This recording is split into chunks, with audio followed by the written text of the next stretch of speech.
Dobrodošli kod mene u kuhinju i na kanal Šerpica. Danas pripremamo ručak za cijelu porodicu koji je brz, lagan i jeftin. Potrebno je 1,5 kg krompira, 2 srednje glavice crnog luka i 1 pilića prsa srednje veličine i od začina malo vegete, soli i bibera.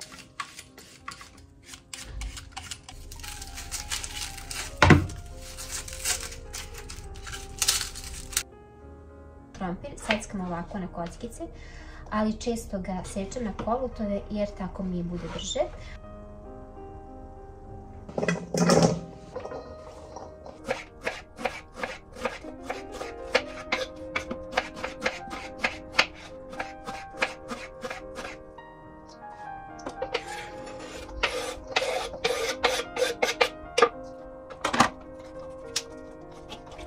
Bilo meso iseckajte jako sitno, ali možete ga i samleti ako vam je tako lakše. Ja ga prvo isječem ovako na trakice.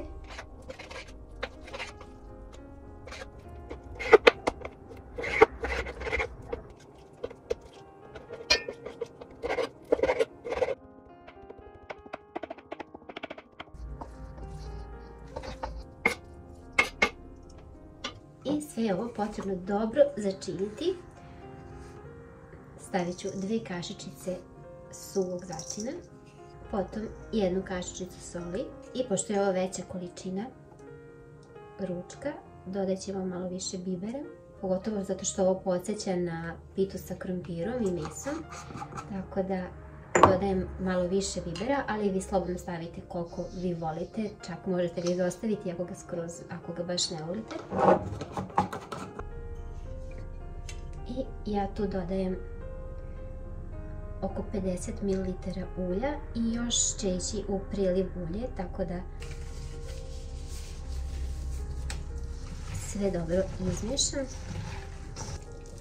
i to izgleda ovako.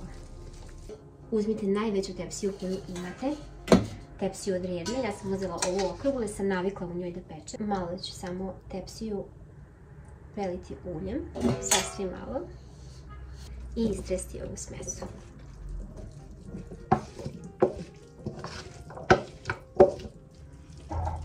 Vi napravite pola mere ako vam je ovo puno. Kod mene se baš mora kuvati ovako u velikim tepsijama i šerpama. Ovo se nekad pojede odmah za ručak ili nekad ostane ovako sasvim malo za nekoga ako još hoće posle. Zavisi kako je ko gladan, jer kod mene sad više nisu mala deca, već su svi veliki i onda se može lijepo pojesti. A da su probirljivi, probirljivi su. Preko dodajte još vodu. Ne da pliva, već samo ovako malo, otprilike nekih 300 ml vode na ovu količinu. Znači, čisto da je ima, da bi krompir mogao da omekša. Evo ovako, ne znam da li vidite.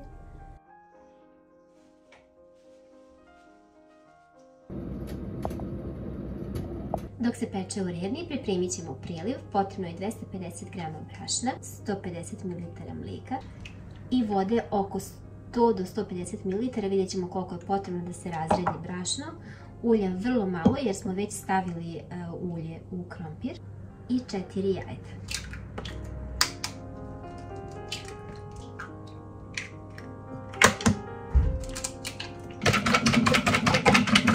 Kratko umutite jaja, dodajte mlijeko, 100 ml vode i malo ulja, otprilike par kašika. Ovaj priliv samo malo začinimo jer je krompir već začinjen, znači samo malo da on ne bude bljutav. I ovako bibera malo.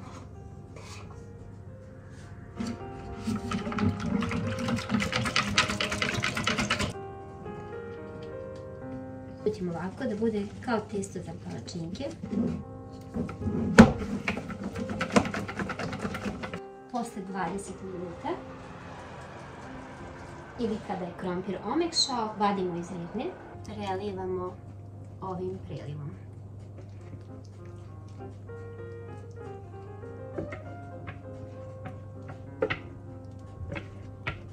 samo ovako.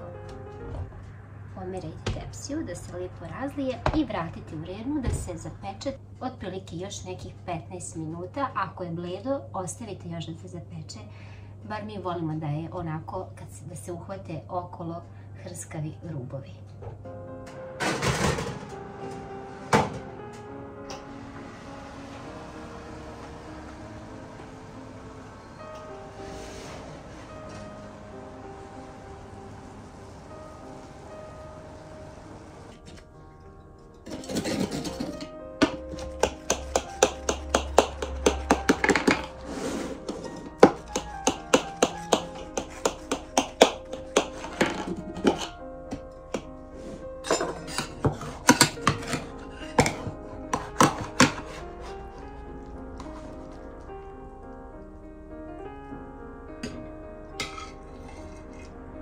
Ovo je tako sočno i ukusno i miriše cijela kuća. Čekam da napravite. Sada vas čekam u komentarima.